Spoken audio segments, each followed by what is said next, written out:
Siti Aisyah, tenaga kerja wanita asal Indonesia, kembali ke tanah air tanpa membawa Syawang, pengidap Down syndrome yang sudah dirawatnya selama puluhan tahun.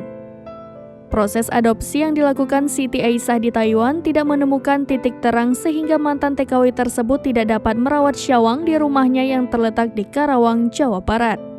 Diketahui Syawang merupakan anak mantan majikan Siti Aisyah yang sempat dibawa ke Indonesia pada tahun 2019. Karena dianggap overstay, Syawang dideportasi ke negara asalnya.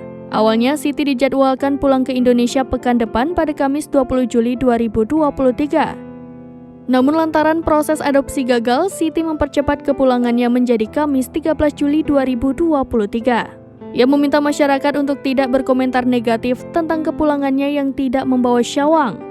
Siti menjelaskan ada sejumlah permasalahan birokrasi ketika berada di Taiwan yang menyebabkan Syawang akan tetap berada di Taiwan. Ia juga masih bingung untuk menjelaskan kepada anak kandungnya ketika pulang tanpa membawa Syawang karena pria 26 tahun itu sudah dianggap seperti keluarga. Sebelum meninggalkan Syawang, Siti sempat memberikan pesan perpisahan kepadanya.